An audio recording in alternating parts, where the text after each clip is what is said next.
In our nation, we owe loyalty not to a president or a party, but to the Constitution of the United States, and loyalty to our conscience and to our God. My allegiance to all three is why I am here to say, while I concede this election, I do not concede the fight that fueled this campaign. That might be why she lost, fighting the wrong battles with the wrong weapons for Hollywood actors and college professors, but not for you. Autopsies are painful, but that's where the best evidence comes from. So what can be learned from this historic election day? Joining us is the host of The Story and co-anchor of the most successful election night coverage team out there, Martha MacCallum.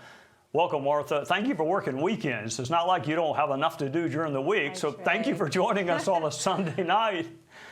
What are the lessons from election night? It's great to be with you, and it was great to have you with us on election night. I think a couple of things sort of put it in a capsule for me, and I think it was stunning last night to see that President Trump took Arizona as well. So it is a sweep in the way that you described it, to be sure. And then there's just a couple of things that I noticed in the days that followed. One that really stuck out to me, Trey, was on Wednesday morning after this election, Joe Scarborough retold a story from the grocery store where he bumped into a man who said Trump's going to win. And he said, why? And he said, because butter is $4. Now, Joe Scarborough said he sort of, agreed with him a little bit just to be cordial. And then Mika Brzezinski, his wife, piped in and said, no, it's $7. The fact that this was a shocking revelation that came back to him the morning after this election, I think says so much. And I think that one thing that we watched really closely over the course of this on your show, on my show, on Fox, and on other places as well, was that we were in touch with what people were talking about, what they cared about. And it wasn't Beyonce and it wasn't J-Lo. In fact, those people distanced, I think, Kamala Harris, the vice president, further from the voters. I also think you look at that McDonald's moment and you just see the authenticity of the former president, who was willing to fight his way back in every possible way, from assassination attempt to, daunting odds at many points throughout the course of this. It is an extraordinary political story. And I think you put your finger on exactly the right point. Kamala Harris had celebrities, she had athletes, she had movie stars, but that does not resonate with average Americans. I mean, I think Joe Rogan equals all the stars that she had. Yeah, I think that that's the authenticity that is so important. I think people have very clear monitors, internal monitors, when someone is being fake or phony with them. And I also think the other celebrity, I'd never heard of him before this insult comment, who went to Madison Square Garden. I had never heard of him until the next day, actually. But people thought that he would make a difference, but he didn't make a difference. And the other thing that really struck me this morning, Trey, was to see Charlemagne the God, who I think has been a really interesting voice throughout politics over the last several years. And he was talking to Jonathan Karl, who told him that 1 in 3 voters who voted for Trump were minorities. And he was shocked. He said, what? Which I find so interesting. You talk about an autopsy post-election, Trey. And I remember when Mitt Romney lost, I know you do as well. And there was this huge autopsy, this program that went on within the Republican Party. What did we do wrong? Why aren't we a more diverse party? Why don't we have Hispanics and Black and Asian voters in bigger numbers?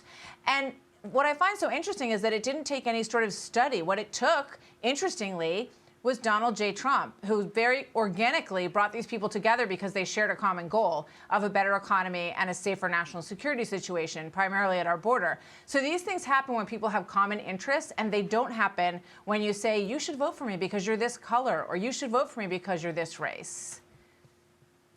All right. Hey, Kamala Harris, I know this is near and dear to your heart. Kamala Harris did very few interviews, and the ones she didn't really reveal much of anything. Are the days of running stealth campaigns over, or are you going to have to actually submit and subject yourself to interviews to get elected?